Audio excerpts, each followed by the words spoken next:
Hello, everyone. Welcome back. I'm Colton King. With me is Bill Bolte and Emery Baca. uh, Hey. Hello. Hello.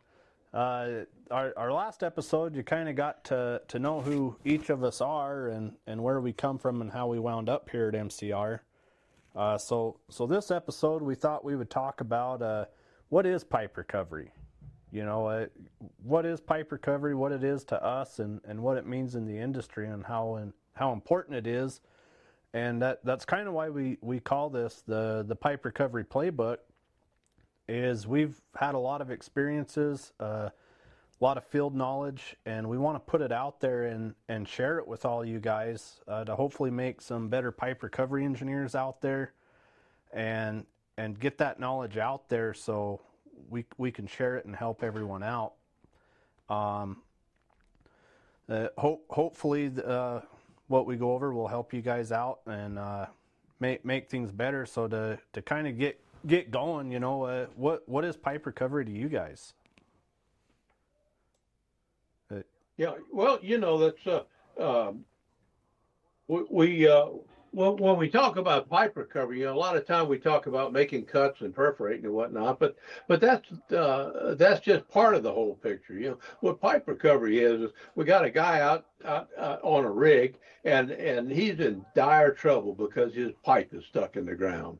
And pipe recovery, we go out there, and this guy's in deep problems, and we can go out there and fix it by getting his pipe out of the ground. Now, cutting the pipe is fine, but we have to cut the pipe in a place where he can pull it out of the ground. So if he can't pull it out of the ground, even though we cut it and perforate it, he's in no better shape than before we got out there. So pipe recovery is solving this other man's problem and laying pipe on the ground.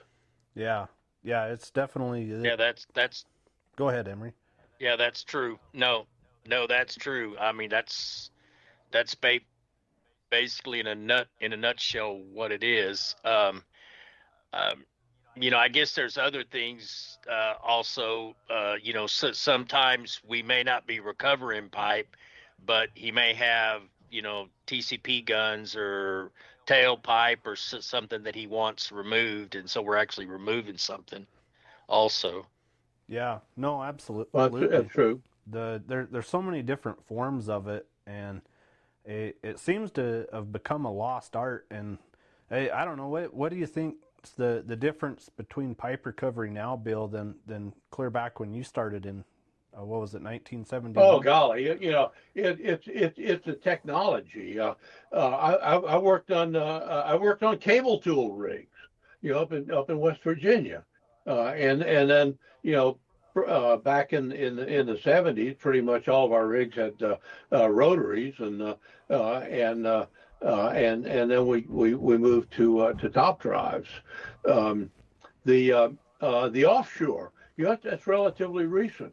My father-in-law was in China during the Second World War, and he came back. He went to work for Shell, and in 1948, he drilled the first offshore well in Louisiana for Shell. They were in 12 feet of water.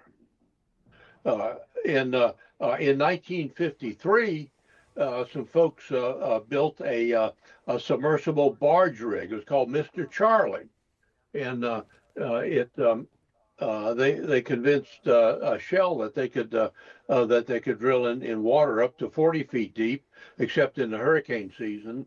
Then they'd cut it back to 34 feet deep.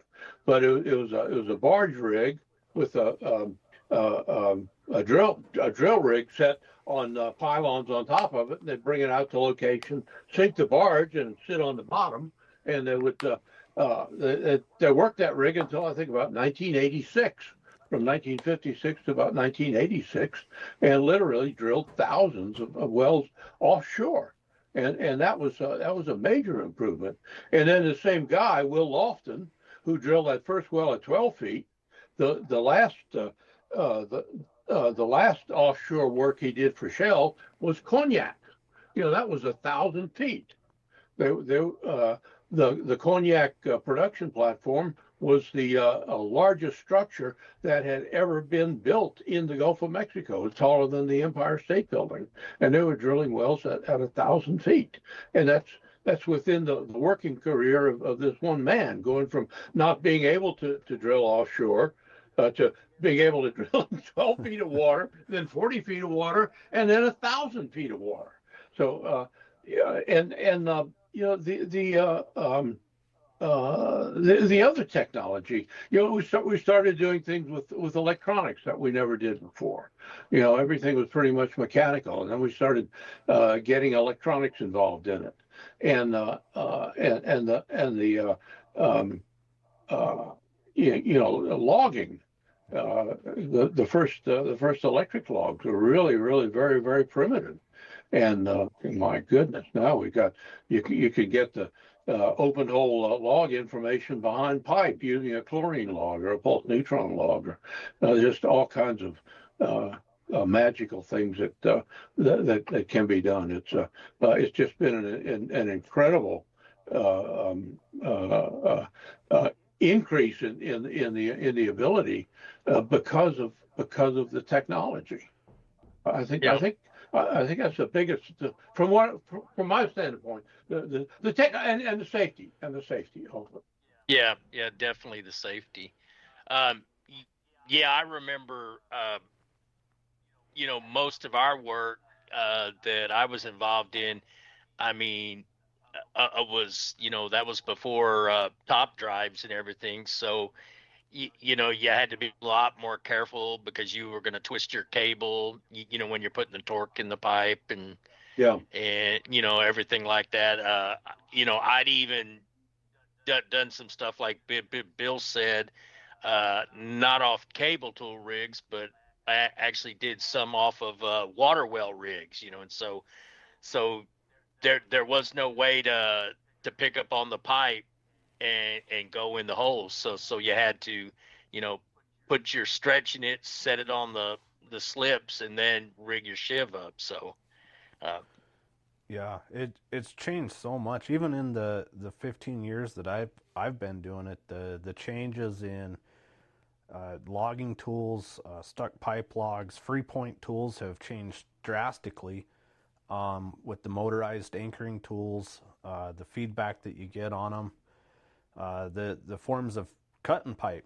I mean, our radial cutting torch. Oh yeah. Using thermite, it's no longer as dangerous as it once was, and I mean, a back off's still a pretty good. That method hasn't really changed much, but the drilling rigs that we work on to back off that pipe have gotten so much more efficient and easier to work off of. It's very few times you got to use a side entry sub. A lot of these drilling rigs are set up to wireline right through the top drive. Yeah. I think the neighbors' X rigs all have a 3-inch Bowen connection in their top drive right over the pipe, that you don't need a side entry or any of that. They all have a connection in their tubing board to hook up a wireline shiv. It's changed so much for the better, safety wise, and I think you know, one of the big differences in pipe recovery, and I think the lack of a good pipe hand or a pipe specialist, was the introduction of the plug and perf market. Because about that time, that was when we saw the first real downturn in the petroleum industry, and it was something that none of us had ever seen before. It was completely unexpected, and we lost a tremendous amount of talent. Yeah. With when that occurred, and these were the guys. A lot of the guys that we lost were guys who had been in the Second World War in the military, and they had that incredible work ethic. You know, if you had a mission, by God, you carried out that mission. And yeah, well, this is easy. You know, hell, there's nobody shooting at us. Yeah. So yeah, we can do this. Yeah. And and whatever needed to be done, they did it. And there wasn't a great deal of technology, so if your pipe got stuck, you had to unscrew it, and to unscrew it, you backed it off, because we didn't have chemical cutters, and initially we didn't have jet cutters. Yeah. There was only a back off. You could do a blind back off, and then somebody said, "Hey, somebody invented the string shot," and wow, that meant we could back this thing off wherever we wanted to. And that's what those guys grew up in, and they refine that. They said, well, we need to be able to find out where the pipe is stuck. So let's invent a 3-point tool. So somebody goes, well, what's a 3-point tool? I don't know. Hell, we haven't invented it yet, but let's do it. And they had a method of finding out where the pipe was stuck. And then if you knew where it was stuck, then it was a lot easier. To back it off. Yeah. The difference, like when I look at it through my career, the early parts of my career, we had pipe recovery specialists, and then there was these guys that weren't so bright, they pumped guns. And yeah. And the guys that got pumping guns, well, they got bragging about their paychecks, and they make a lot more money than a pipe hand in a lot of cases. And I think more people decided to chase the dollar figure than the career and the pride that you see most pipe recovery specialists. They all have a level of pride in what they do. Absolutely. Right. Absolutely. All the good ones have some pride, and they take pride in what they're doing, and they care about the well. The really good ones do. They want to do a good job, and I think with a lot of the older people that was really good at it, leaving the industry and retiring, and a lot of these younger guys was more focused on pumping guns and making that money than learning the art of pipe recovery. And I think it's left a huge void in the industry, and we don't see as many specialists. And now with the P&A market and everything that's popping up, there's a bigger need for better pipe recovery specialists than there's ever been, I think. Right. Yeah, pipe recovery specialist. I don't know if you've ever known fighter pilots, but that's a different breed of cat from all the rest of us pilots. They're just different. You talk to those guys and they say, on any given day I can beat anybody, and that is the attitude that you get from most people who are accomplished back off guys. On any given day, I can back off any pipe. Yep. And, Well, yeah. And it's yeah. that confidence. I can do it. And Right. sometimes they don't, but then they say, well, They can make you believe they'll get it on the next one. yeah, Right. I'll get that sucker next time. Right. Right. Well, they give definitely me need- one more shot. Right. Right. It definitely takes a pretty high level of confidence, because you have to be, and that also leads into, why you also have to be a good salesman, because you're always gonna have a company man or a well supervisor that's gonna think they know where it really needs to be, backed off or cut, and you have to have that confidence to be able to say, look, my tools are saying this is where you need to do it. And, this is where you're stuck. Right. And, You need, you have to have the ability to convince this guy. He's got a multi-million-dollar well, and he knows that if something goes wrong, he's going to be a gone pecan. They're going to run him off. Yeah. So he's that's always in the back of his mind. And am I going to turn my well over to this guy? Here's this young guy coming out here, and does he really know what he's talking about, or is he just feeding me a line? And you have to convince him that you know what you're doing. You know your job. You can do it. You've done it many times before. And you let me have your well, and I'm going to fix your problem. That's a very good point, Bill.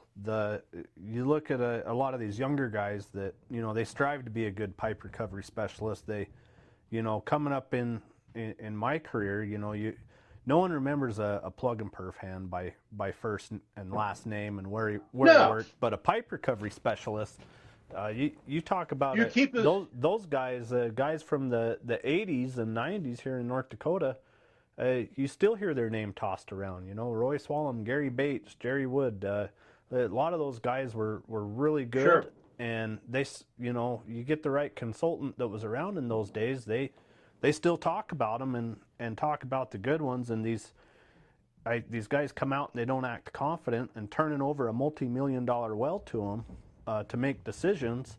You know, I can see some pushback and why there's not the trust there once was in a pipe recovery specialist, lacking that confidence in the way they approach the well site. And if they had a little more confidence in what they was doing and not being overconfident, you know, they need to. That's yeah. They need to be able to back up what they're laying down, and it seems like with the way that this younger generation and some of these guys are learning it, they don't have that confidence look about them at turning that well over. So the oil company would rather take the magic 8-ball and look in it and guess at where to cut, and wind up spending a lot more money on cuts and trying to retrieve this pipe, and actually going about it in a lot more expensive way. But it's a safe route to them. Their well can't get compromised. Yeah. And Right. and I mean that's kind of the whole purpose of why we're wanting to do these podcasts and these training sessions and put stuff together, is to bring that confidence back in the industry to the pipe recovery specialist.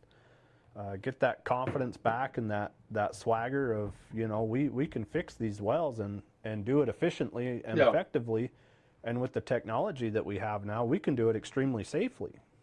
Everything's very, very controlled. I mean, just our technology alone, we're not using any explosives. You know, we're no explosives, no Sure. chemicals. It really is we have an opportunity, I think, to not make this a lost art. It's my whole career, it was always called the lost art is pipe recovery, and I think not that many people wanted to pick up on it. And I think when I was trying to train guys, I would take them with me, and I'd always take them on a drilling rig job. And if they could make it to the end of a drilling rig job, backing off pipe for 48 hours, 50 hours, you know, being out there, free pointing it, backing it off, sitting on standby while they trip pipe, screwing into the next joint, backing off another. If they could make it through a long 48 hours, you know, maybe they have a hope. And very, very few would make it through that 48-hour stretch. And man, I could make the same amount of money pumping guns. And it's like, well, the pride that's in pipe recovery, and I like your analogy, Bill, with the fighter pilot, because I think there's a lot of truth to that. The really good ones have that mentality. There's not a well that can beat them. Right. Yeah. Given the opportunity, Right. they can figure it out. Yeah. On any given day, I can back off any pipe. Yep. And but it's a fine line that you have to walk. You know, you see some guys, they arrive on location and they got their Tony Lama ostrich boots on and their tight jeans and a great big old silver belt buckle about as big as a dinner plate, and they got their Stetson hat, and it looks like they had their head up outside the door, and a bit and a bird hit it, and they got feathers all over this thing, you know, and they come swaggering up, and you know, I'm gonna back off your pipe, you know. You probably not gonna engender a lot of trust like that. You got one opportunity. You got one opportunity to make your first impression, and what you need to do is present a very professional demeanor, but a knowledgeable and can-do attitude. You know, this is a problem, but it is not an insoluble problem. We can fix it. Yep. And I've seen worse than this, and we can fix this. Yeah, I always tried to show up, and they'd go, man, we got a mess here, and they'd start laying out the BHA and everything, and I'd just, that's not a big deal. We can fix this. Well, you know, we run a free point, go see where we're stuck, and depending on what they was doing, recommend a stuck pipe log to confirm it, and go in and make a cut here, and wash over this, no problem. Yeah, we'll have this fixed and no problem. And walking up and shaking a guy's hand. You walk in the company man shack, shake his hand, and you introduce yourself, be professional, and you don't wear a bunch of old dirty clothes. You look professional and talk professional, and talk intelligently to them. It's going to instantly build trust, and showing up with good clean equipment. You take pride in your equipment. Oh yeah. And the way that it looks, all those things right there, they're going to show up and go, you know what, this guy may not know what he's doing, but he sure looks like it, and his stuff looks good, so he at least cares. Yeah. Yeah, you show up on location with an old junky truck and things flapping around, and your crew tumbles out of it, and they look like the Barbary pirates. This. You're just about run off before you even start. Your equipment's got to look good. Your crew's got to be professionally. Not necessarily iron coveralls, but and they can certainly be stained, but they need to be clean. Yeah. And you're showing up dressed for work, and ready to get the job done. And that's about 30 or 40% of the problem of what you have to do is just the first 10 minutes when you drive up on location. If you do that right, if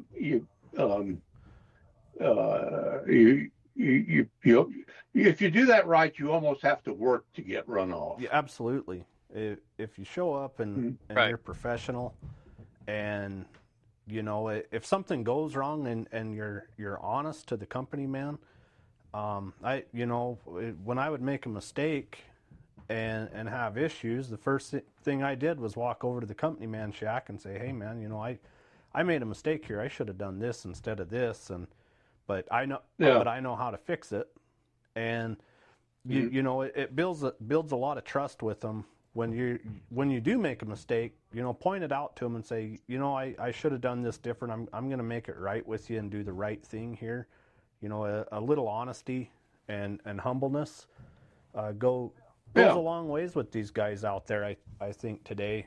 And I think a lot of that stuff, the professionalism and looking clean and sharp, I think a lot of that's been lost through the years, and I don't think it's been passed down. These guys get doing a lot of plug and perfs, and it's not that important. They got a contract deal. They're going to be there pumping guns regardless. There's a contract in place. You go in their wireline trucks. It's like a kitchen in there. It's not very clean and professional. Versus you show up with a nice, clean, organized wireline truck. A clean place for the company man to sit down. He's got nice jeans. He doesn't want to get them dirty. And a coffee pot. Oh yeah, you got to have a coffee pot in there for them. You got to have a coffee pot, and lots of coffee. Right. Lots of that community and chicory. Yeah. Yeah. But I think if guys can grasp onto that and strive to do better at being professional at the way they carry themselves, that's going to take away 40% of the trust issues out there. And the other thing, guys got to be a good salesman. You got to be better than your own salesman at selling yourself, selling the tools, selling the process. I don't know how many jobs I showed up on, and they was dead set, we're just going to cut where it's free, and then we're going to wash over and do mechanical cuts. I can actually save you some money there. And go in and be a good salesman and explain the process to them intelligently at what you can do for them with a wireline truck. And a lot of guys will be impressed, and they'll go back to their shack while you're coming out of the hole, and they'll start adding up the numbers and realize, he's right. I can save, if we wireline this whole thing, I can save some money. If he's right, the numbers line up, he can save me some money actually. And But I think a lot of that trust's been lost because guys have got the 3-point wrong or not looked professional. The way they presented the idea, I mean, I learned a long time ago in sales, it's not what you say, it's how you say it. Yeah, And yeah. in the first But there's got to be some substance there, and one of the things is when you show up on location, you need to have everything that you think you're going to need, plus a whole bunch of other stuff that you don't think you'll need, but you may, and then even some things that you probably won't ever need, but you're going to bring it along just in case something comes up, because trying to sell from an empty cart just doesn't work. Yeah. You gotta if you say you can produce it, you gotta have the tool right then and there. In order to sell something, you got to have it there. If they got to wait for a hot shot, you gotta have it if there. they got to wait for a hot shot, they ain't gonna wait. And unless it's their idea Right. and they want it, they ain't waiting for a hot shot. And Right. Yeah. One of the things in our company, what we did, we went on a pipe recovery job. We had a full suite of slickline tools. We had oil jars and spang jars and broaches and lead impression blocks and blind boxes and just a stem, all kinds of stuff. Because if we came across an obstruction like that, hell, he didn't have to get a slickline unit out there. We just put it on our electric line and run those slickline tools. Yeah. And we're not going to charge slickline prices, no, but you're not going to have to get a slickline operator. One of my most favorite tools of all in wireline was a lead impression block. Man, I love those things. The electronics of a lead impression block, I can understand. And you run one of those suckers and you bring it in there, and everybody comes up and you look at it, and everybody has a different impression of what it is. So what do you say? Well, let's run another one and see what it looks like. So you do that, and it's completely different from the first one. And well, let's do best 2 out of 3. And here you made 3 runs with this lead impression block, and you made a ton of money off of that. Bring the tools with you. Any tool that you think you might need, and some that you think you probably won't even need. But just stick it on the truck. If you don't have it, you can't sell it. But if it's there, you may be able to work some kind of way to use it. Every pipe job I did, I had the 3-point tools, but not just any 3-point tool. I took both the motorized and a spring, and I also took 1-inch tools. Right. And 11/16 tools. Yeah. Right. And I had the full tool strings to run all of them, and multiple sizes of weight bars, jars, spangs of different sizes, 1.5 inches all the way up to 2 1/8.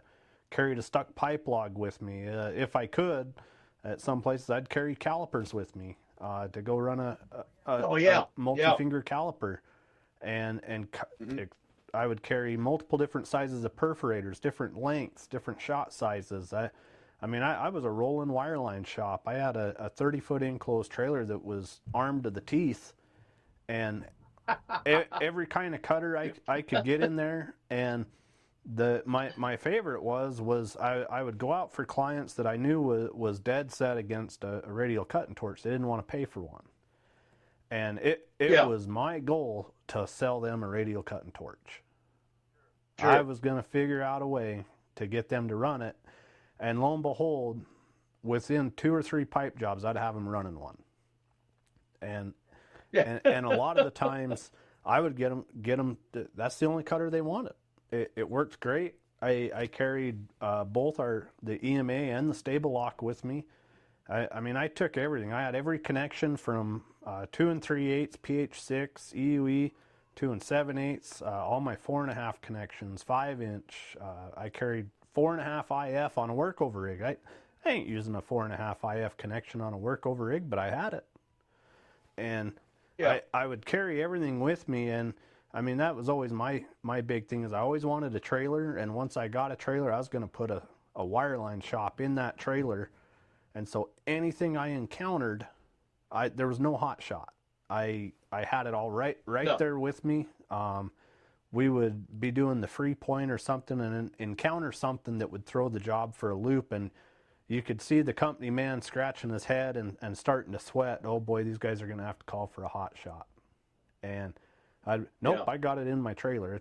It's so much easier to sell something and sell that next run that you might need to really paint the picture. Because I mean that's what the first half of a pipe recovery job is no one has downhole goggles. They don't know what truly is going on down there, and your job is to go out there and paint the picture at what they're up against to fix this well and get it producing oil again.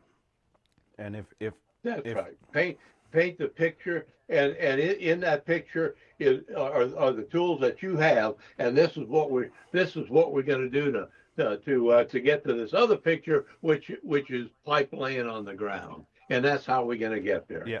And that's exactly right. Yeah. If you can paint a good picture at what the situation is, and you have the tools to finish the painting and get it fixed, then you're set. You have everything you need, and you can sell it because it's with you and inside that trailer, or on the truck. However you can transport it all there. You know, a lot of these nice new trucks now, they got lots of compartments, lots of space. I mean, they're like a spaceship in there. It's like the Artemis rocket. But there's so much room. Take everything you can, and then you're ready. And I think the other area where a lot of people fall short on with pipe recovery is they don't know how to take the phone call. That's and most of the shops I worked out of had a dispatcher, and everything was filtered through that dispatcher. And that guy could, if he was a good guy, you go up there and you hand you the job form. You had everything you need. If he wasn't a good guy, then you're in. You needed to get on the phone and spend time with the customer. So. I think getting the information from the customer is very, very important. The big thing is if you have a dispatcher or a sales guy and they ain't too savvy on pipe recovery, have them take the job and yep, we can help you, but I'm going to put you in touch with my pipe recovery specialist. Is it okay if I have him give you a call? And have him send you the phone number or exchange phone numbers, and you get on the phone with them. So now you're in control, because that's the first impression. The first impression is over the phone before you get there. And if you don't sound too intelligent over the phone asking the right questions, he's going to already start feeling like he can't trust you and having his doubts. And you haven't even shown up, and you may be the best pipe recovery specialist in West Texas, but if you didn't ask the right questions or sound good on the phone, you've already got a few strikes against you, and you're going to have to prove yourself more when you get there. But if you can ask the right questions when the job calls in, or educate your sales team or your dispatcher at, when a job calls in, these are the things we need to ask, and sound intelligent about it, and like we care, and ask for the information before he can give it to you and go down the list. You get some consultants out there, they've dealt with you numerous times. Hey, I'm stuck. This is what I got. They already know what you're going to ask, and they just lay it all out there. Can you come help me?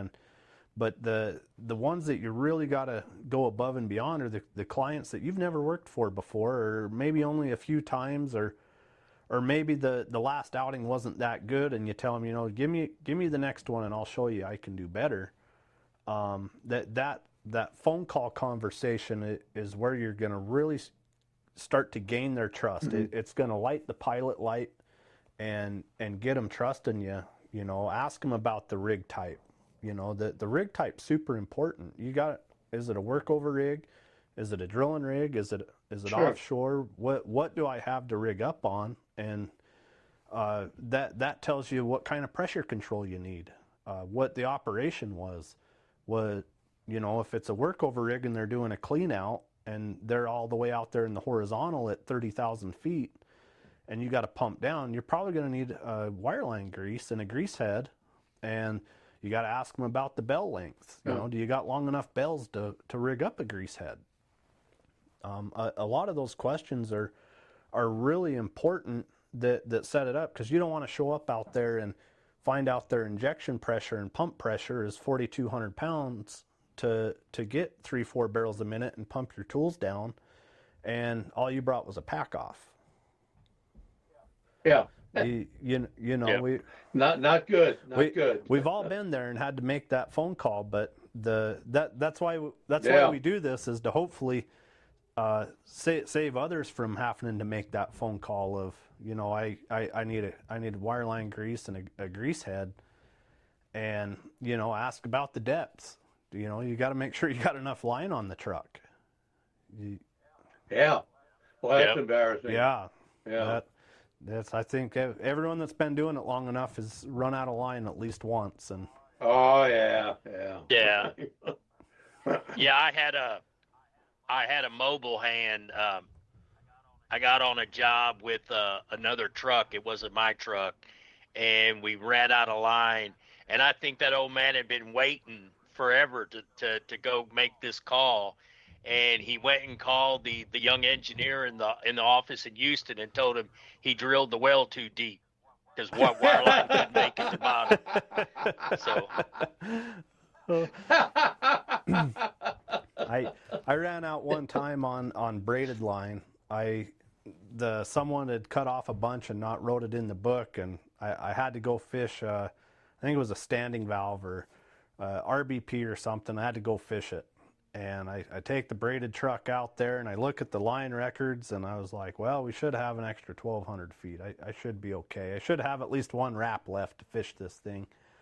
And yeah. I'm going in the hole and I'm watching my depth, and I start seeing the painted lines come across the drum, and I was nowhere near that fish. And I started sweating, and I was like, I knew how much line it took to go across that thing, and I was like, well, I'm just going to make this phone call. I'll still go down and try, but I'm just going to make this phone call now. And yeah, right. Get it over with. and the company man's like, what's the problem? And I says, well, someone set the plug too far away. I can't reach it. yeah. You know, but you got to make sure you got enough line on the truck. You know, go over the basics and ask what kind of process they was doing when they got stuck. You know, and inquire about what kind of sticking they have. You know, if it's a drilling rig, or are they hydrostatically stuck? Are they imbalanced? Do they got sloughing going on? Work over rig, drilling out plugs. You know, if they was drilling out plugs, you know, there's lots of sand and plug pieces floating around in the annulus.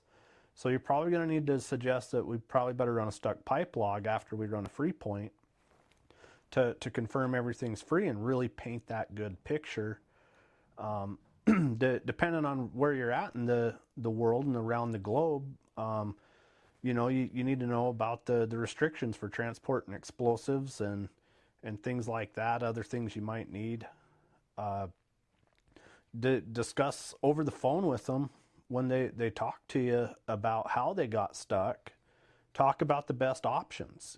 If he's wanting a cut and he's got drill pipe, you know, the better option might be a back off, and discuss the options at disconnecting the pipe and the fishing options that they have. I'd get a handful of. I remember a drilling rig one time. They were stuck at about 8,600 feet, and he called. Yeah, I need a free point and a cut. And I was like, well, I thought you said you was on Patterson 806, and well, I am. I'm on Patterson drilling rig, and I was like, well, what about backing it off? And I didn't know people could still do that. And I just kind of chuckled. I just kind of chuckled, and I said, well, I'll just bring everything out there, but I think we can back this off. And you know, we wound up going in there and backing it off. And I had one guy asked if I could cut the Monels, and I said, well, why would I cut the Monels? And well, you can't back off Monel drill pipe. And I said, it's got threads, don't it? We can we They're screwed together. They can unscrew. yeah, we went in there and backed that off, and it discussed these things over the phone with them.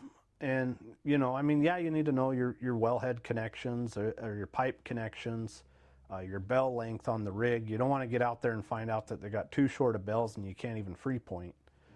You need to be sure to ask all those important questions about what the rig is and what the configurations are out there, so you know to take the proper rigging and pressure control. But ask about the operation. Try and inquire. Sometimes they won't tell you. That might be a mistake. They don't want to let that mistake out of the bag yet at how they got stuck, but it lets you know kind of what you're up against, and you can have that intelligent conversation with them at what's needed to free this pipe before you even get there, because chances are he's at least more than an hour away, so he's got an hour to sit and stew on it. And I had a lot of guys a lot of the time would call me back an hour and a half later and give me more information that they had left out or didn't know. And luckily I'd kind of understood what was going on out there.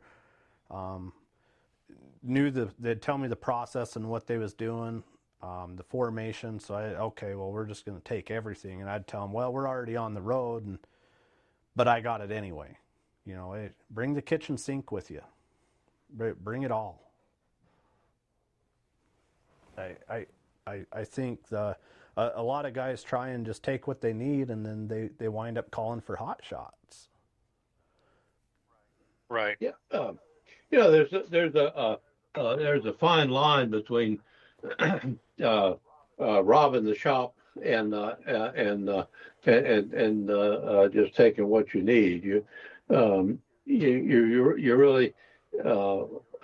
really have to look at the job and determine what it is that you need, and if there's a realistic chance you'll be able to sell it. If there's somebody else out there who also has a job where you're definitely going to need that stuff, well, then maybe you don't take that with them. But if you have a lot of equipment in your shop, it's not making any money in the shop. But if you put it on the truck and you go out to the well, there's a good chance you can make some money with that equipment. Yeah, So, absolutely. And a crane might be needed. If you're working off of a coil tubing unit, if a coil tubing unit calls you, or we got coil stuck, well, right there, that should click in your head. Well, is the coil? Yeah, we got a crane. Yeah, is the coil still connected? And the coil unit's still here. Okay, well, we're going to need a crane, and you're going to need a through tubing or someone to come make a coil connection up at the top for you, and you're going to need a big man basket. You're going to need a 150-foot man basket to get up there and straighten that coil out and get inside it. And speaking of coil, a lot of guys mess up a coil job by the phone call okay, well, we're going to get this disconnected for you and ready for you, and they forget to tell them to put the coil in compression. That's really important for setting up your pipe job, is to get that coil in compression, so when you show up and go to do a free point, you have plenty of pipe to work with to find that stuck point, especially when you're in the horizontal. Right. There's so many things. I suggest to everyone to make a good call out sheet to give to your sales guys. Have meetings and communicate with your sales team and your managers, the people that are answering the phone call. Come up with a plan. When a pipe recovery job calls in, this is our flow chart, or our execution plan of, these are the questions we're going to ask. At this point, when we get this amount of information and we know we can cover the job, hand it over to your pipe recovery specialist. He's the one doing the job. Let him ask the questions. Sure. Absolutely. Especially if your dispatcher, if he wasn't a pipe recovery guy, if he ran guns or was a logger, he may not know on a coil tubing unit that they got to put it in compression. Mm-hmm. Right.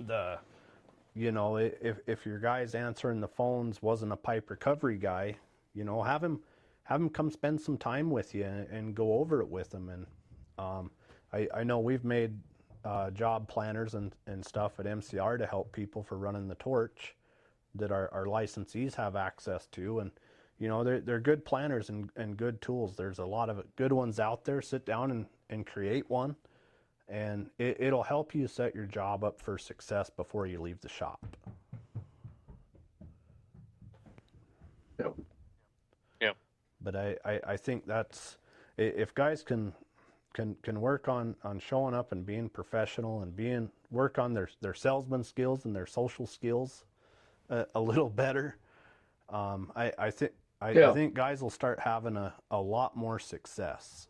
I don't doubt there's a lot of capable wireline engineers out there that can be pipe recovery specialists.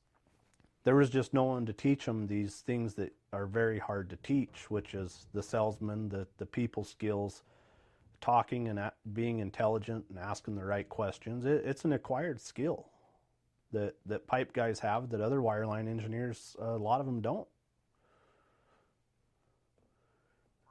Right. But yeah, that's I think if guys can do that and work on that, it'll really set them up for success, and it'll keep from having a lot of job failures and a lot of miscommunication.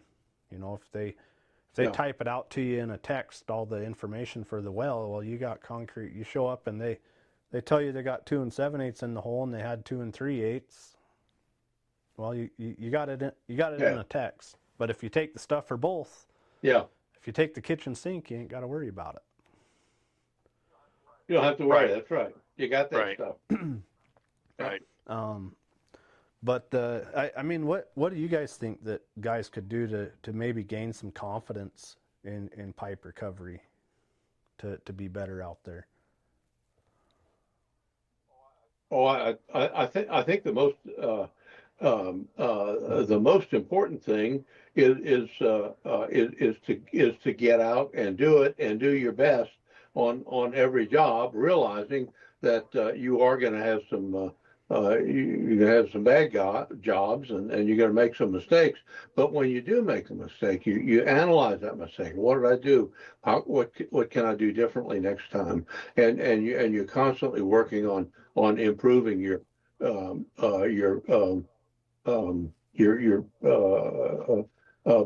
production. You know, your job. One of the first guys I met when I came to work for McCullough was a fellow's name was Merlin Kern.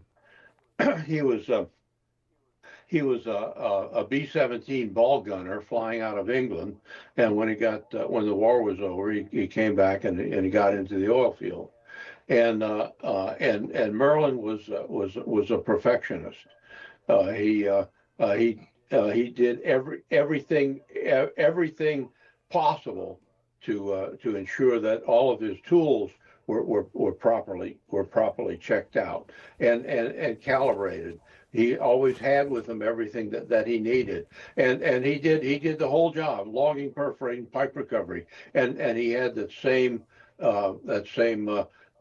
work ethic for everything. And after about a year or so, he primarily worked for Shell Offshore. That was our biggest account. And Shell Offshore wrote a 2-year contract with McCullough, and they said if Merlin Kern is on the job, you charge 10% extra. Yeah. So he was that good. And Right. I think a big difference between back then and now is back then there wasn't pipe recovery specialists. There was wireline engineers. You had to know how to do it all. You had to know how. Had to do it all. Right. You had to go be able to run perf guns, set plugs, do pipe recovery, log. In some of the bigger companies, you had to be able to go from cased hole to open hole. And now, not to bag on the plug and perf market, but the plug and perf market kind of changed that. You know, now you got completions engineers that pump guns and production engineers that branch off into loggers, mechanical guys, pipe guys. everyone kind of goes down different avenues, and you wind up with a lot of one-trick ponies. And to be Right. good at pipe recovery, you got to know how to do it all. You got to know how to run logging tools. They might be needed. You got to know how to do the pipe recovery part. You got to set plugs. You got to perforate. You got to know everything to do pipe recovery. It's kind of the last of the well-rounded engineers that can pick up any wireline tool with their truck and run it in the hole and do something with it. Yeah. I think that's one thing that if we could get people back to that and gaining that confidence in themselves. I mean, there's a lot of really good engineers out there. There really is. If they could just be a little more confident, and hopefully, through this podcast and show, we can work on maybe helping them find that confidence and be better. Sure. Yep. But I think with that, that's a pretty good place to wrap it up for this episode. If anyone has any questions, feel free to email us at support@mcroiltools.com, or you're more than welcome to leave us a message on the podcast. You can message us through that or through our email. And, be sure to check out our website, mcroiltools.com. There's a lot of neat stuff on there, a lot of stuff coming. We really are trying to make the pipe recovery industry a lot safer and a lot more efficient and better out there, and share some of our knowledge. I mean, we got a lot of knowledge inside MCR, and we're trying to share that and hopefully educate the industry and make this not so much a lost art anymore. Yep. But that Absolutely. that about wraps it up. Be sure to watch for our next episode, and we'll catch you all later. Yeah, we'll talk to you next time. Right.